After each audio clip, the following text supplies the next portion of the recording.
वाह वाह रोजाना आजमी रोज रोज आंखों तले। हाय कभी समोसे तले कभी जूतों वाले तले।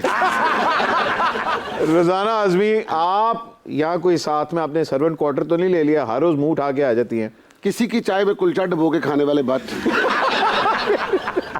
मतलब तुम्हें मेरा पता नहीं है कि मैं कौन हूँ? जी जी। मैं पैरेलल सिनेमा की क्वीन हूँ। हाँ जी। एक सेलिब्रिटी हूँ। मतलब हमारे सर्वेंट भी, वो भी क्वार्टर में नहीं रहते, हम खुद रहते हैं। रोजाना आजमी जी आज तो कोई पॉलिटिकल पार्टी भी नहीं आई हुई, आज तो यंगस्टर्स पप्पू पप्पू बच्चे आए हुए हैं, आज तो आपकी एंट्री बनती भी नहीं है। कौन यंगस्टर?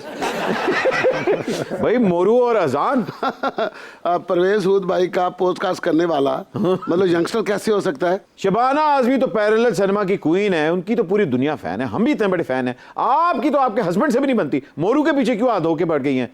अजान भी तो बैठे हुए हैं। अरे मेरा बच्चा अजान माशाल्लाह कितना बड़ा हो गया। जब ये पैदा हुआ था ना तो खुसरों को पहली विदाई मैंने दी थी और उनके एक दो स्टेप भी मैंने सीधे करवाए थे। और इसकी पहली नैपी भी मैंने बदली थी। बहुत शरारती था, जब भी नैपी बदलती थी ये करवट बदल लेता था। 3-4 घंटे लगे। वो तो मैंने गुर्ती भी इसको देनी थी, बस वो जेबा नहीं मानी। वाह वाह वाह, कोई हाथ का दिया काम आ गया जो अजान आपकी गुर्ती से बच गया। हाँ गुर्ती से तो बच गया, लेकिन मेरे आशीर्वाद से तो नहीं ना बच सकता।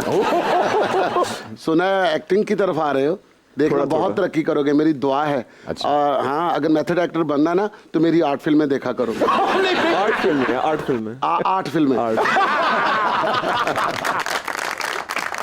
वैसे तो मेरी फिल्मों की लिस्ट बड़ी लंबी है, तुम वो वाली देखना मोबाइल पे आई थी। बट इस बात से पता चला तुम्हारे घर में टीवी नहीं है, तुम सिर्फ मोबाइल पे देखते हो। मेरी आर्ट फिल्में पता कितनी है? हाँ। लेकिन मैं इसको सजेस्ट करूंगी वो वाली फिल्म मैडम दिहाड़ीबाज। मैडम दिहाड़ीबाज। मोरो मुंह इधर मोरो। माशाल्लाह कितने अच्छे बच्चे हैं। ऐसे बच्चों के बारे में मैंने बहुत पहले कहा था, जिनके बारे में मैंने कहा था बच्चे हमारे अहद के चालाक हो गए। अरे ये वो बच्चे हैं जिनके बारे में कहा जाता है बच्चे दो ही अच्छे। यानी बाकी सब में से दो वो अच्छे जो पहले बच्चे थे। हाँ तुम ही वो बच्चे हो जिन्हें देखकर वो लोग कहते हैं बड़ा होके कुछ करेगा। वैसे ऐसे बच्चों के बारे में आपने कभी कुछ अच्छा भी कहा है? तुमने मेरा वो गाना जो मैंने लिखा था और आशा भोसले ने गाया था, कौन सा? दुनिया के लोग कितने अच्छे होते, बड़े ना होते, काश सारे बच्चे होते। आए वाह वाह वाह, कितने बड़े शेर को आपने अपनी कॉपीराइट करवा ली। आपको पता है ये तो ड्रीम गर्ल का गाना था जो आनंद बख्शी साहब ने लिखा था। तुम वहां थे? नहीं, मैं वहां थी। तुम्हें पता जब वो आनंद बख्शी गाना लिख रहे थे तो वो मदहोश हो गए, मेरा मतलब बेहोश हो गए थे। फिर सारा गाना मैंने मुकम्मल किया था। अच्छा। जिस तरह हर अच्छे काम का क्रेडिट साहब का हुकूमत ले लेती है, उसी तरह आप भी छाबे में हाथ मार रहे थे, परहेज ना करना। अरे हमारे आज के मेहमान नौजवानों की इंस्पिरेशन है, इन्हें कोई अच्छा पैगाम दें। मैं क्या पैगाम दूं, अच्छा मशवरा दूं?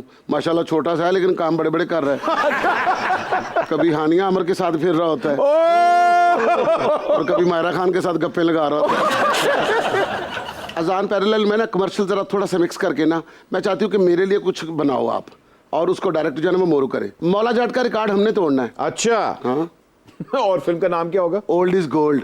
बात पहुंची मेरी जवानी तक।